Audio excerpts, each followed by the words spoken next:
Hey guys, welcome back.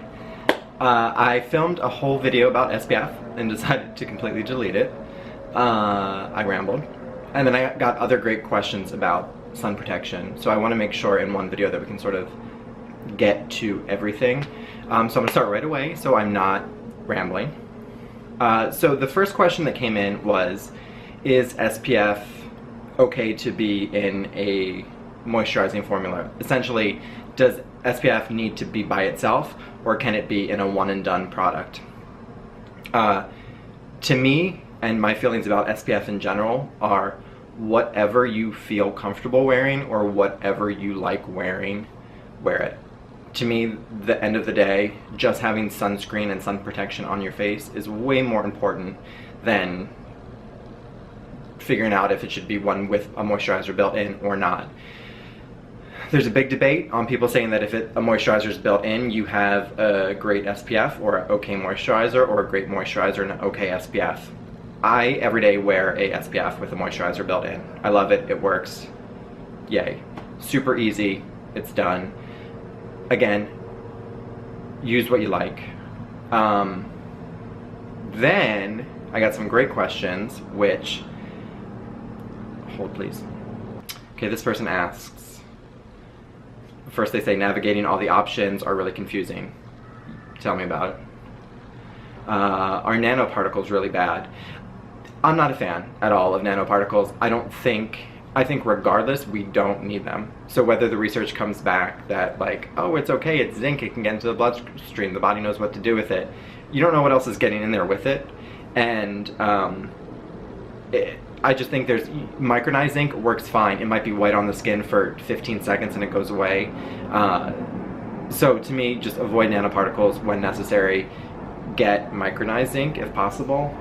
Other cat, so great. How do I know if they're in there? To me, you have to trust the brand, fortunately, unfortunately.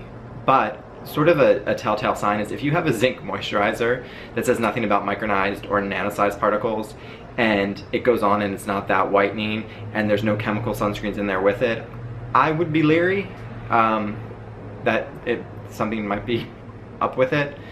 So that's one way to tell. Next question. Does a physical SPF really expire? Or is that just for the chemical kind? Yes, I mean, SPF always comes with an expiration date, and regardless of if it is or if it isn't, similar to medications or anything else, because you won't really know until you put it on and maybe it's not working and you get a burn, I would prefer to just keep it as fresh as possible and stay within the expiration date. How do I know if it's actually working? When do I reapply? I usually can't cleanse in the middle of the day, and applying another layer of SPF just feels disgusting on a hot day. So rule of thumb, general rule of thumb for this is, if you are just going to work, you're not going to be out laying out in the sun, at the beach, at the pool, not sweating, not working out, and it's just a quote-unquote regular day. And like for me, if I'm working and seeing clients, I'll cleanse, I'll do my serum, I'll put on SPF, and that'll be my morning routine. And I'll walk into my facial studio and I'll do my clients, and I'll walk out for lunch and I'll come back and then I'll go, and I'm not sweating and I'm not in the sun for an extended period of time. So with a situation like that, applying it once in the morning is enough. If you are going to be out for extended 1, 2, 3 hours, probably after about 2 hours of extended sun worshipping, I would reapply. Certainly if you're swimming or sweating or working out, reapply. Though if you are sweating and working out, it's going to be much easier to cleanse or do a really gentle cleanse and then reapply. But again, there's no need to reapply if it's just a normal day, unless you're out for an extended period of time. But in that case, to me it would be a beach day or a pool day, and it would feel gross, but you would just be reapplying it and it wouldn't be that big of a deal, hopefully. And so then there we have it. So that is the sunscreen woes. Other things to keep in mind: physical sunscreens, zinc and titanium. I pretty much recommend those for everybody. They are UVA and UVB protectants.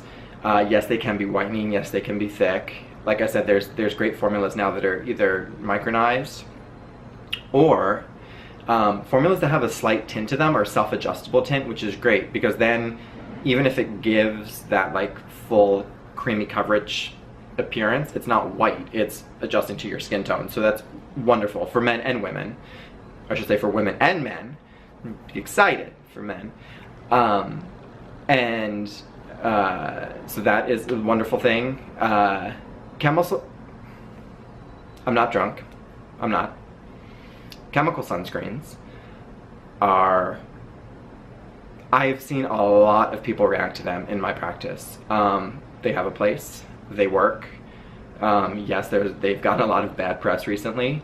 I don't favor them, but again, to me, it is more important to wear sunscreen than to be worried about avoiding something. That is, if you need to not go green or natural with a sunscreen, to me, fine, because Dr. Weil, who is a wonderful integrative health doctor, had an article once, and it said that the toxic load that people are worried about by chemical sunscreens, the risk of skin cancer from not wearing a sunscreen is way worse than any type of toxic load you would be getting from wearing the sunscreen. I know there's going to be a debate. I'm just going to leave that there. I'm not saying that one's right, one's wrong. That's just that. Again, protect your skin from the sun. There's going to be so many things later on in your life that you will see that you won't like that are from not protecting your skin, such as hyperpigmentation, wrinkles, dehydration, loss of volume, redness, distended capillaries.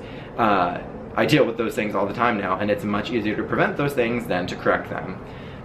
Yes, science is wonderful, and there's lasers, and there's light therapies, and there's peels, and there's all these other wonderful things. They're expensive, they're time-consuming, and they can be harsh on the skin, and you need downtime. And so it's much easier just to pop on a sunscreen than to go and do all of that work.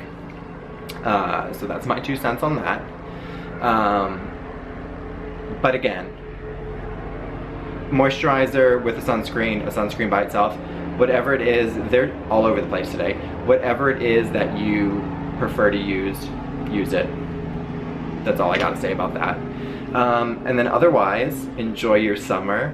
I hope everyone's having a wonderful summer, and I hope you're staying out of the sun and protected from the sun, and I will see you guys soon. Bye.